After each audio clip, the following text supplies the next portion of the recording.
Hello students, welcome to this video. ये video MA 4th semester के students के लिए है। इस वीडियो में मैं रूरल डेवलपमेंट के बारे में बताऊंगी जो पंचायती राज इन इंडिया पेपर से रिलेटेड है। ये यूनिट बड़ा होने के कारण इसको मैं 2 या 3 पार्ट में करके बताऊंगी। तो आइए फर्स्ट पार्ट में हम सबसे पहले ये जानेंगे कि व्हाट इज़ रूरल डेवलपमेंट, ग्रामीण विकास क्या है। ग्रामीण विकास का अर्थ लोगों का आर्थिक सुधार और बड़ा सामाजिक बदलाव दोनों ही है। ग्रामीण विकास कार्यक्रमों में लोगों की बढ़ी हुई भागीदारी, योजनाओं का विकेंद्रीकरण, भूमि सुधारों को बेहतर तरीके से लागू करना और ऋण की आसान उपलब्धि करवाकर लोगों के जीवन को बेहतर बनाने का लक्ष्य होता है।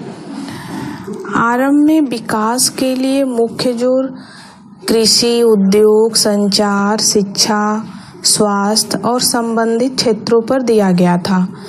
बाद में यह समझने पर कि त्वरित विकास या तेजी से विकास केवल तभी संभव है जब सरकारी प्रयासों के साथ साथ पर्याप्त रूप से जमीनी स्तर पर लोगों की प्रत्यक्ष और अप्रत्यक्ष भागीदारी हो। इस प्रकार यह कहा जा सकता है कि ग्रामीण विकास एक बहुआयामी अवधारणा है जिसका विश्लेषण 2 दृष्टिकोणों के आधार पर किया जा सकता है। एक तो संकुचित और दूसरा जो दृष्टिकोण है वह है व्यापक। संकुचित दृष्टि से ग्रामीण विकास का अभिप्राय है विविध कार्यक्रमों जैसे कृषि, पशुपालन, ग्रामीण हस्तकला एवं उद्योग, ग्रामीण मूल संरचना में बदलाव आदि के द्वारा ग्रामीण क्षेत्रों का विकास करना।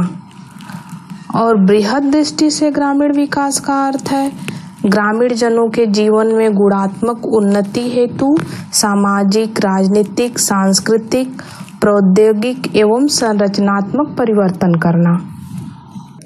Rural development is a multi-dimensional concept that has been analyzed based on 2 perspectives, a narrow and comprehensive approach. In narrow terms, rural development refers to the development of rural areas through various programs such as agriculture, animal husbandry, rural handicraft and industry, changes in rural infrastructure, etc. Rural development from a larger point of view means social, political, cultural, technological and structural changes for qualitative progress in the lives of rural people. ग्रामीण विकास को और अधिक स्पष्ट करने के लिए कुछ परिभाषाओं के बारे में भी जानेंगे, जैसे कि विश्व बैंक ने कहा है कि ग्रामीण विकास एक विशिष्ट समूह ग्रामीण निर्धनों के आर्थिक एवं सामाजिक जीवन को उन्नत करने की एक रणनीति है। Rural development is a strategy to upgrade the economic and social life of a particular group, the rural poor. दूसरी परिभाषा जो है वो क्राप की है। क्राप ने कहा कि ग्रामीण विकास को एक प्रक्रिया बताया जिसका उद्देश्य सामूहिक प्रयासों के माध्यम से नगरीय क्षेत्र के बाहर रहने वाले व्यक्तियों के जनजीवन को सुधारना एवं स्वावलंबी बनाना है। Craft described rural development as a process aimed at improving and self-sustaining the lives of people living outside the urban area through collective efforts. अगली जो परिभाषा है वो जॉन हैरिस की है।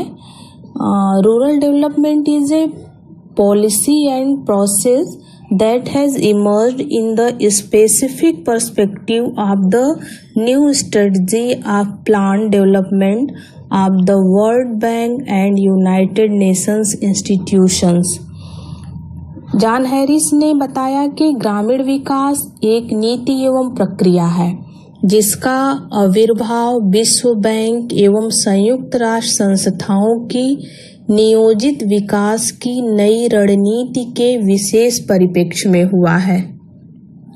इन परिभाषाओं के विश्लेषण से यह समझ में आता है कि ग्रामीण विकास में राज्य की भूमिका महत्वपूर्ण है तथा ग्रामीण विकास सिर्फ कृषि व्यवस्था एवं कृषि उत्पादन के साधन एवं संबंधों में परिवर्तन तक ही सीमित नहीं है, बल्कि ग्रामीण परिप्रेक्ष्य में सामाजिक, आर्थिक, सांस्कृतिक, प्रौद्योगिक, संरचनात्मक सभी पहलुओं में विकास की प्रक्रियाएं ग्रामीण विकास की परिधि में शामिल हैं। अब हम आगे बात करेंगे ग्रामीण पुनर्निर्माण या ग्रामीण विकास के उपागम एवं रणनीतियों के बारे में। Approaches and strategies for rural development. Bharat में ग्रामीण विकास की रणनीति अलग अलग अवस्थाओं में बदलती रही है। इसका कारण यह है कि ग्रामीण विकास के प्रति दृष्टिकोण बदलता रहा है। वस्तुतः ग्रामीण भारत को विकसित करने हेतु राज्य द्वारा अपनाए गए प्रमुख दृष्टिकोण जो है वो निम्न प्रकार से हैं। उसमें पहला है मल्टीपर्पज अप्रोच, बहुउद्देशीय दृष्टिकोण या उपागम या अभिगम भी इसको बोलते हैं। बहुउद्देशीय उपागम की प्रमुख मान्यता यह थी कि गांवों में लोगों के सामाजिक आर्थिक विकास के लिए यह आवश्यक है कि उनकी प्रवृत्तियों एवं व्यवहारों को बदलने का संगठित प्रयास किया जाए। इस दृष्टिकोण के आधार पर 1952 में सामुदायिक विकास कार्यक्रम की रणनीति अपनाई गई, जिसमें राज्य के सहयोग से लोगों के सामूहिक एवं बहुउद्देशीय प्रयास को शामिल करते हुए उनके भौतिक एवं मानव संसाधनों को विकसित करने का लक्ष्य निर्धारित किया गया। इस प्रकार बहुउद्देशीय उपागम के अंतर्गत एक शैक्षिक एवं संगठनात्मक प्रक्रिया के रूप में सामाजिक आर्थिक विकास के अवरोधों को दूर करने पर बल दिया गया है। नेक्स्ट है डेमोक्रेटिक डिसेंट्रलाइजेशन अप्रोच, जनतांत्रिक विकेंद्रीकरण उपागम। इस दृष्टिकोण की प्रमुख मान्यता यह थी कि ग्रामीण विकास के लिए प्रशासन का विकेंद्रीकरण एवं लोगों की जनतांत्रिक सहभागिता का बढ़ाया जाना आवश्यक है। इस दृष्टिकोण के अनुरूप भारत में पंचायती राज संस्थाओं का विकास किया गया एवं क्षेत्रीय स्तर पर स्थानीय विकास कार्यक्रमों के निर्धारण एवं क्रियान्वयन के द्वारा ग्रामीण संरचना में परिवर्तन की रणनीति अपनाई गई। Next is trickle down approach, अधोमुखी रिसाव उपागम।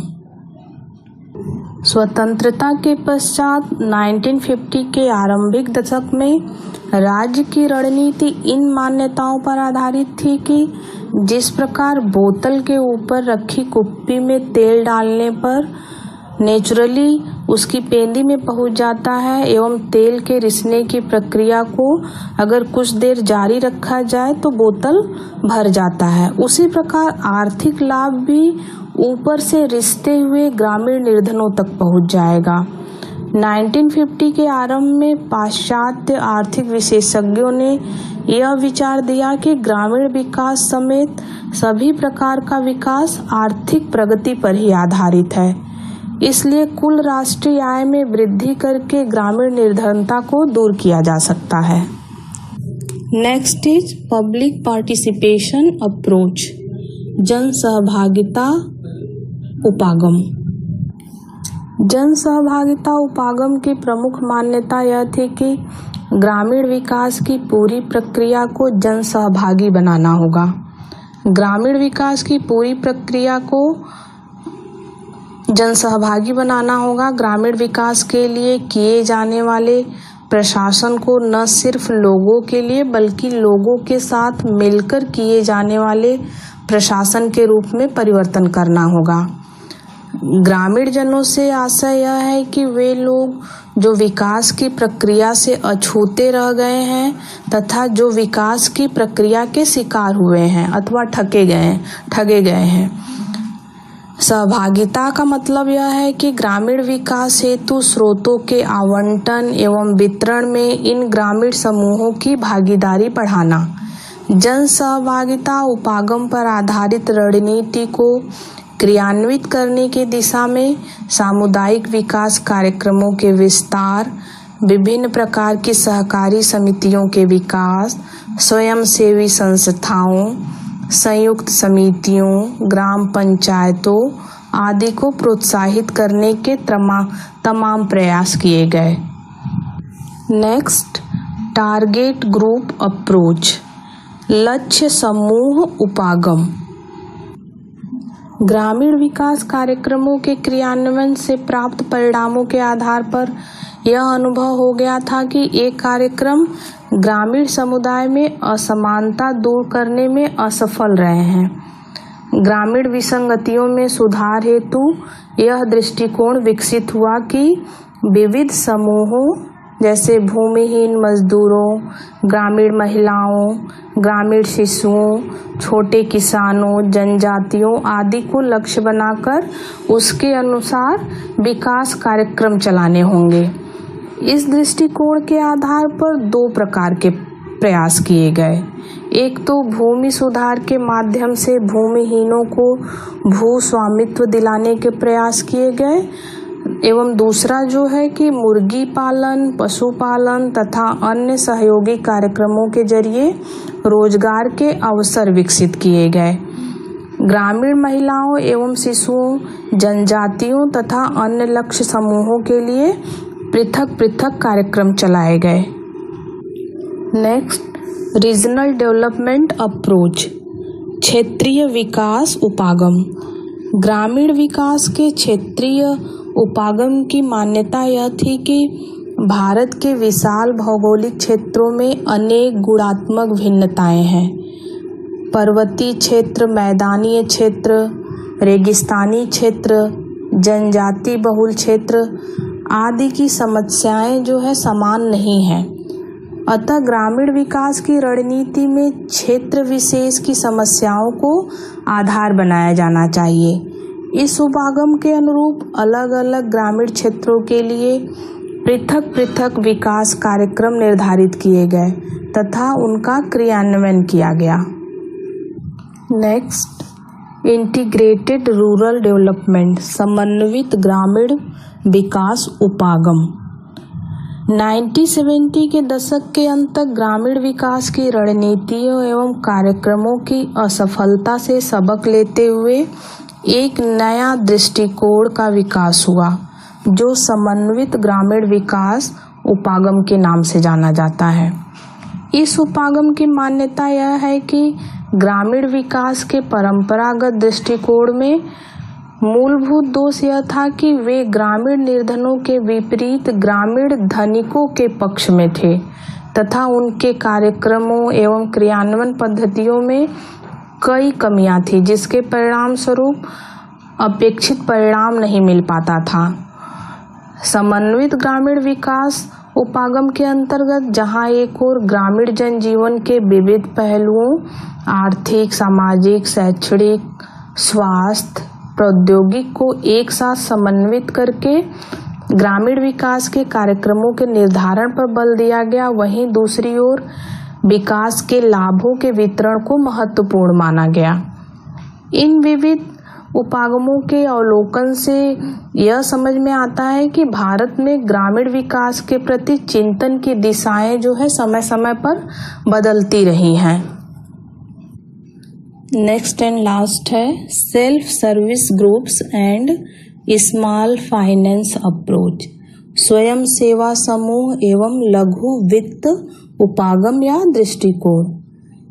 1990 के दशक के उत्तरार्ध से लेकर वर्तमान में ग्रामीण विकास की मुख्य रणनीति है स्वयं सहायता समूहों का निर्माण करना तथा वित्तीय संस्थाओं जैसे ग्रामीण बैंक, नाबार्ड आदि द्वारा उन्हें लघु अनुदान प्रदान करते हुए स्वावलंबी समूह के रूप में उनका विकास करना।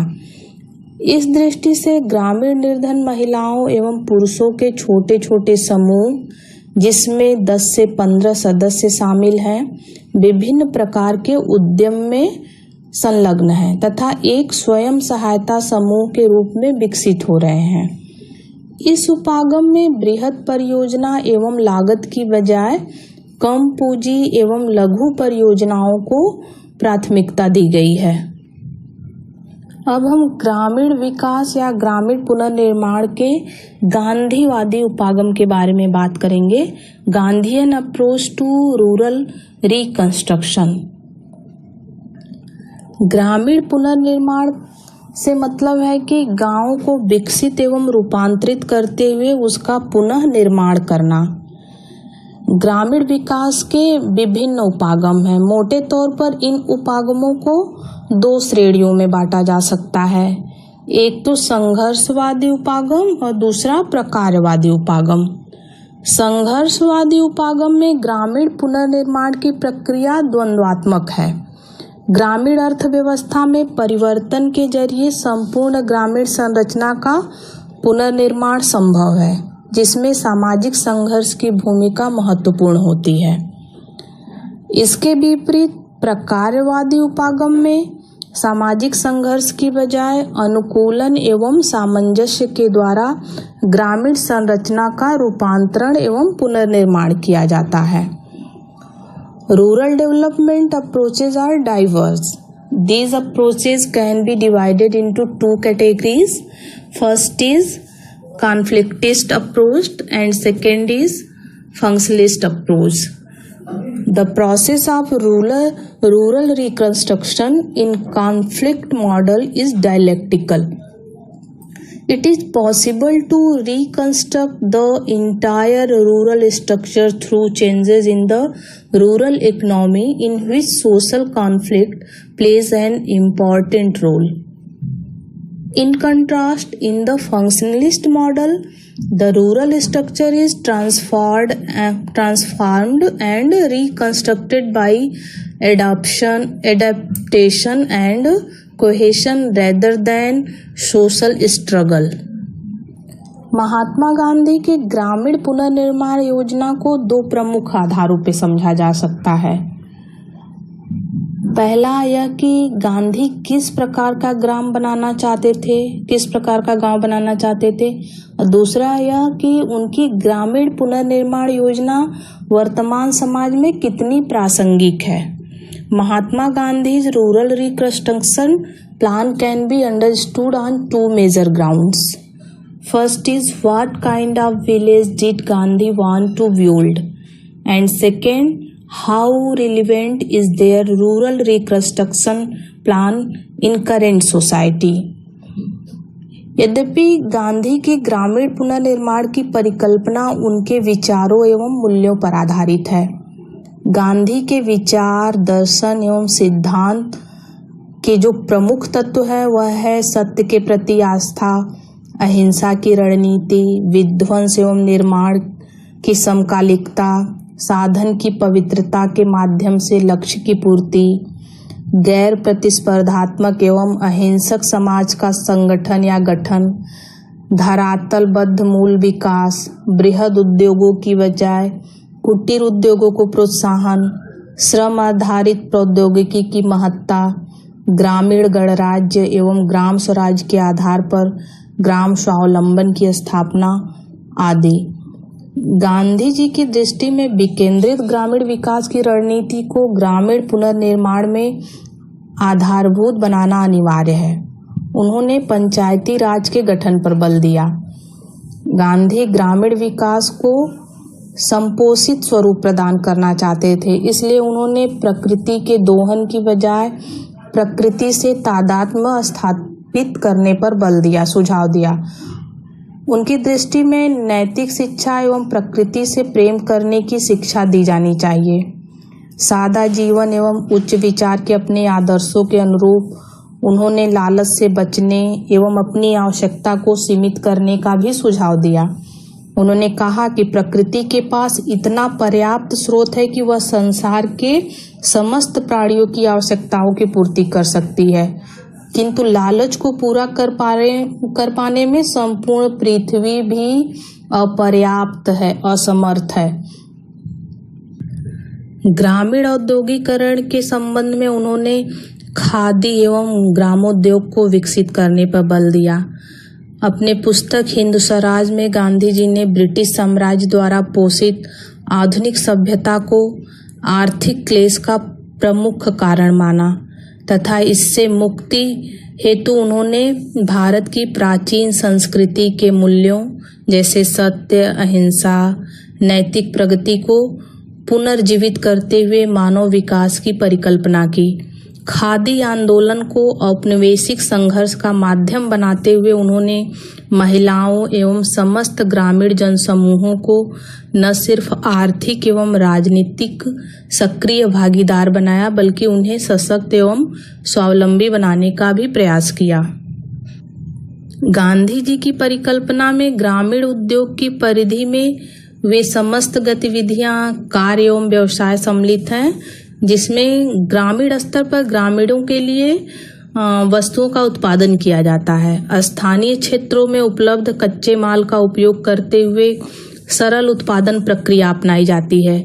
केवल उन्हीं उपकरणों का प्रयोग किया जाता है जो ग्रामीणों की सीमित आर्थिक क्षमता में संभव हो, जिसकी प्रौद्योगिकी निर्जीव शक्ति, विद्युत, मोटर इत्यादि की बजाय जीवित शक्तियों,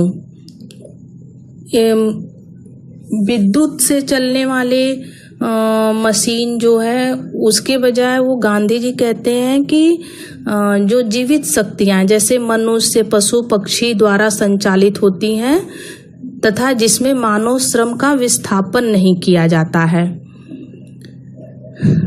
गांधी जी ने आधुनिक मशीन आधारित उत्पादन प्रणाली के स्थान पर मानव श्रम आधारित उत्पादन प्रणाली पर बल दिया, क्योंकि उनकी दृष्टि में भारत जैसे विशाल आबादी वाले देश में अधिकांश लोगों को रोजगार प्रदान करने का यह सर्वोत्तम विकल्प है। गांधी के ग्रामोद्योग की परिकल्पना ने जहां एक ओर हिंसा रहित, शोषण विहीन, समानता के अवसर युक्त, प्रकृति को संरक्षित एवं संपोषित करने वाले ग्रामीण उद्योगों के विकास का पथ प्रदर्शित किया, वहीं दूसरी ओर उत्पादन की प्रक्रिया में मशीनों के प्रयोग, बाजार एवं साख से जुड़े प्रश्न समेत अनेक वाद विवाद भी उत्पादन किया। गांधी जी ने भारतीयों को खादी वस्त्र धारण करने का संदेश दिया, जिसमें खादी के लिए बाजार से जुड़े प्रश्न का उत्तर सन्निहित था। 1946 में गांधी जी ने बाजार की मांग के अनुरूप वाणिज्यिक खादी एवं हैंडलूम के अलावे पावरलूम को भी स्वीकृति दी। स्वतंत्र भारत में 1948 की प्रथम औद्योगिक नीति से लेकर 1991 की नई लघु उद्यम नीति तक ग्रामीण रोजगार सृजन एवं ग्रामीण अर्थव्यवस्था को समृद्ध करने हेतु खादी एवं ग्रामोद्योग को प्रोत्साहित किया, किंतु व्यवहारिक स्तर पर गांधीवादी उपागम पर आधारित ग्रामीण औद्योगिकरण की प्रक्रिया भारत में ग्रामीण निर्धनता एवं बेरोजगारी उन्मूलन में पूर्णतः सफल नहीं हो सकी तथा विविध समस्याएं अभी भी बनी हुई हैं, जैसे खादी उत्पादकों की आय इतनी कम है कि इसके जरिए वे निर्धनता रेखा से ऊपर उठने में असमर्थ हैं। हाल ही में महिला विकास अध्ययन केंद्र गुजरात द्वारा किए गए सर्वेक्षण से प्राप्त तथ्य इस निष्कर्ष की पुष्टि करते हैं। खादी उत्पादकों के लिए बाजार एक प्रमुख समस्या बनी हुई है। कोऑपरेटिव संस्थाओं के जरिए खादी एवं अन्य कुटीर उत्पादों के बाजारीकरण एवं उत्पादक संबंधी संस्थागत प्रयास प्रायः असफल ही रहे हैं। On a practical level, the process of rural industrialization based on Gandhian approach could not be completely successful in eradicating rural poverty and unemployment in India, and various problems still remain, such as the income of khadi producers is so low that through this they are unable to rise above the poverty line. The findings from the recent survey conducted by the Center for Women's Development Studies, Gujarat, confirms this conclusion. Second is the market remains a major problem for khadi producers, and khadi through cooperative institution and institutional efforts related to marketization and producer of other cottage products have often failed. यद्यपि ग्रामीण औद्योगिकरण की गांधीवादी परिकल्पना व्यवहार में बहुत सफल नहीं रही, किंतु इसका मतलब यह नहीं कि गांधी का दृष्टिकोण अप्रासंगिक है।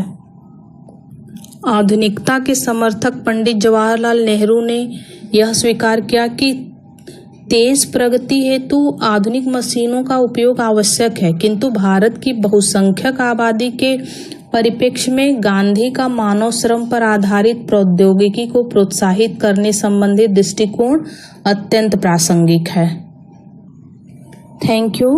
इससे रिलेटेड और चीज़ों को हम नेक्स्ट वीडियो में बताएंगे।